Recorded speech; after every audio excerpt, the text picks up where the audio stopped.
friend of mine, it's awesome singer. We'll call him Donnie. It's not his real name, but in case he's embarrassed of this story. But anyway, he was hilarious. Awesome singer. I learned a lot from him. He's what we would call an excitable boy. And we've all been excitable, you know, where you hit a nerve or whatever, and you light up.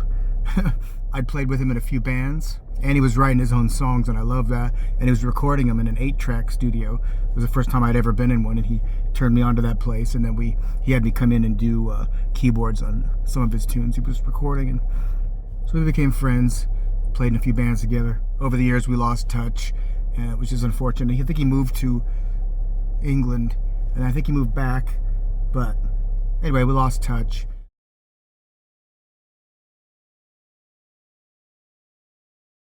One time I answered an ad to go join this cover band because they worked a lot, and I met the singer. He did a show of, you know, all different covers, but he also had a set of like Doors stuff because he looked like Jim Morrison, so he did like a Doors portion of the show, and he would wear that one outfit that everybody kind of knows, the black leather pants and the white shirt and silver belt and all that. He really looked like him.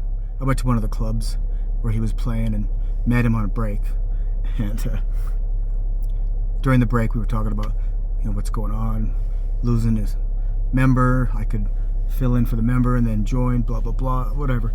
So then he said, yeah, I normally do the Jim Morrison set here, but I didn't bring all my clothes and stuff, so I'm just gonna skip it tonight. And they go, oh man, that's too bad you didn't bring your clothes, that'd be cool to see. He goes, yeah. And then we talked a little bit more, and we kept talking. I'm not sure why, but I had to say it again. Oh man, that's too bad you didn't bring your clothes. So I could see that. Not sure why he hadn't brought them. Me mentioning it again wouldn't magically make them appear. Not sure, whatever. You know, it was needless to say. And then he looks at me deadpan. A few moments of silence. It's always the silence before statements that set up how funny they are. And he goes, yeah, well, like I said, I didn't bring my clothes tonight. Kind of rubbed wrong, you know, whatever. Right now I'm just working on songs for another record, and it'll be fun to do. I'm looking forward to it. A bunch of guys that I jam with. I can't wait to get them in on it, and it's gonna be cool. I'm looking forward to doing it. Just setting up shop. Haven't had a studio for a while, so once we move around here a little bit, we're in New England. Next place we get, I'll have a studio again, so that's where I'll be recording it. You know, a proper studio with the proper size and be able to fit everything in. So many things have turned from, you know, over the years, because you could record stuff by yourself, you did, but no one ever stopped really to think, should you?